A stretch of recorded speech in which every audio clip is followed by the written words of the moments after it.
Now I've got you on a tripod, on a tripod. Look at that! I got me a tripod. Got my notes. I actually wrote notes at work today. It's insane. What's up, people? Welcome back to another episode of After Credits. I'm alone on this one because I'm the only one that saw this movie.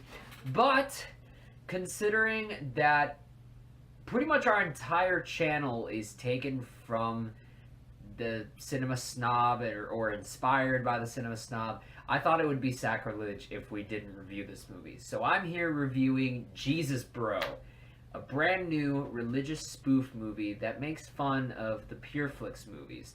Stuff like God's Not Dead 1 and 2, Do You Believe, Old Fashioned, War Room, Heaven is for Real, Kirk Cameron Saving Christmas, the list goes on. And it's about a YouTube atheist named the Rickhead, played by Dave Gobble.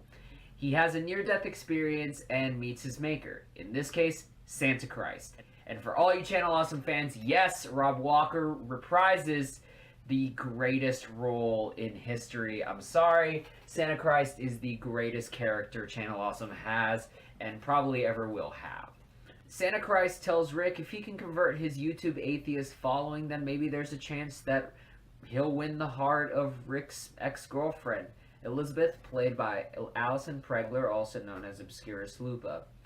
I like this movie because it takes a lot of what makes other parodies great. There's the wry banter of Airplane, there's slapstick from something like Hot Shots Part 2, and director Ryan Mitchell, who also did the Cinema Snob movie, and cinematographer, I want to say AJ Young. If I'm wrong, then I'll fix that here.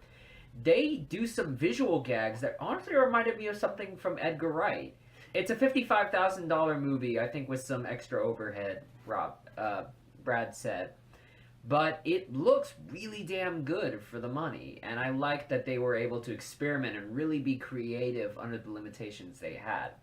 I also think that a good parody requires that the movie's good on its own, and even if you haven't seen any of the PureFlix movies, this film is about how people that are hateful on whatever side of the religious spectrum, usually what ruins religious discussion is ego and self-centeredness, and this film focuses entirely on that, kind of providing a bastardized version of A Christmas Carol story. Dave plays Rick very much kind of like an Ebenezer Scrooge type character. This is the kind of guy that will go on rants just because his favorite chicken shop is closed on Sundays, or whenever he's in a restaurant with Elizabeth and he sees some guy quietly praying to himself, he'll try and make a scene and make it seem like, yes, he's the enlightened one with his legion of neckbeards and fedora wearers. I know I'm not one to talk, but seriously, I feel so bad. I was one of those guys that liked wearing fedora. They're actually called trilbies, and the fact that I actually know the difference now probably makes me even worse of one. But I always used to like wearing those things, and then later I found out there was this whole subgenre of the internet that were just douchebags, and I felt terrible. What did I really like about this movie? Besides the exploration of ego, which I think is handled in an intelligent, witty, and kind of off-kilter way, I really like the acting. I like Dave as this, I wouldn't say likable douche. He can be a dislikable asshole. And also you can feel pretty bad for him. He's got a good way to balance both of these traits together without it ever feeling disingenuous or forced, really. But if there's anybody who honestly wins this, it's Alison Pregler. I've seen her in other Channel Awesome specials before, like Kick-Assia or Suburban Nights, To Boldly Flee, and this is an amazing performance. Her character is given this quirk that she speaks in overly specific dialogue. I think Jones is hearkening to Candace Cameron's character in Flags of Our Fathers, that she starts out her dialogue with her boyfriend by saying, "We've been dating for 3 years, 11 months, and 2 days." Nobody talks like that, but because the Purefix writers don't necessarily know how to write dialogue. That's how they think people speak. But what's funny is that Pregler is such a good actress that she can take this overly specific dialogue and make it feel natural. Like, I really do feel like there could be a character like this. I've known people that talk not exactly like this, but it wouldn't be that far of a stretch. I was really impressed by how good she's able to kind of pull all these different feelings and emotions together and really kind of bring this character to life. So, kudos to you. Fard Muhammad plays Rick's friend Carlos, and he's hysterical. He's got this weird laugh that I could only describe as Bill Cosby from the 80s meets Bill Cosby now. It's the same laugh, but you understand it from different contexts. I don't know how to explain it. It's simultaneously really warm and really creepy. He's also got this dark-ass backstory, and I like how the movie's able to switch him from this dark, pained sort of Vietnam flashback he has to just this warm, bubbly, sort of like, he'll hug you to death kind of guy. A lot of Channel Awesome people are in this movie. Doug Walker, the Nostalgia Critic. Again, I mentioned Rob Walker.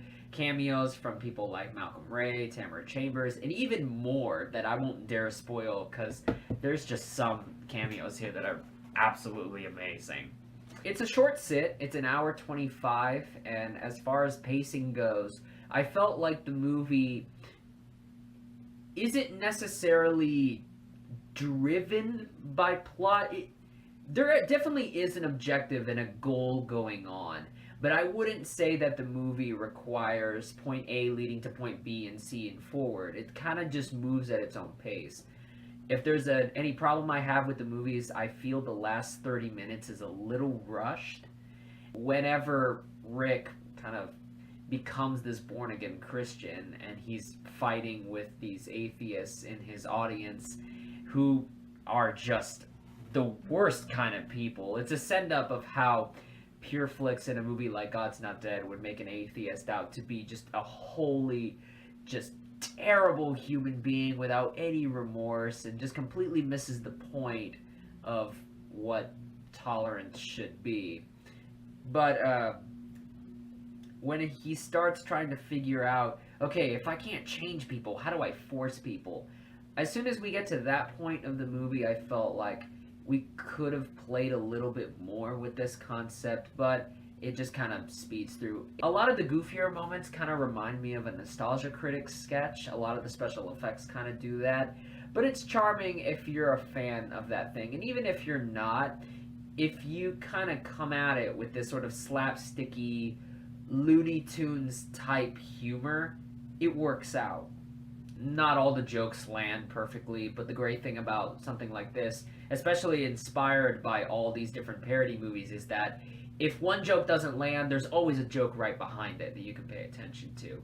What's also interesting is that from this group, a PG-13 movie seems really out of place, but given that they're parodying the Pure Flix movies, the intention's not really to go raunchy, it's to kind of become one of these movies.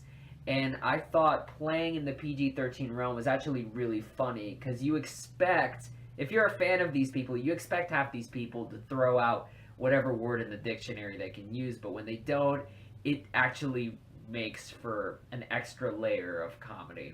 I think what's good about this parody is that it doesn't feel nasty towards the things it's satirizing. Something like Disaster Movie or Epic Movie or some of the later Scary Movie sequels that feel like they really have contempt for the movies that they're parodying. But the Cinema Snob, his movie doesn't. I think it's challenging. It's definitely critiquing some of the lessons inside these movies, but never in a way that seems unfair. And I think the conclusions that they come up with are essential ones in sort of a discussion about religion. Let's discuss stuff without letting it make us terrible people. Let's not let our egos get in the way of treating each other with respect and love. My score is 4.5 out of 6. I wouldn't say it's one of the best things I've seen all year, but it's a good movie, and it's a funny film. It's kind of a light watch if you're really in the mood for something kind of goofy, but with a good heart and a good message behind it. I think it's going to be a grand old time. And it's only $4 to rent on Vimeo, so you know what? Support indie cinema. Anyway, if y'all like this, please feel free to click the like button below. Subscribe to be the first ones to find out whenever new videos are up. We've got Facebook, Twitter, and Instagram. My friend Liam has a blog, liammgahan.wordpress.com. My friend Noah is the Cinema Geek on Instagram.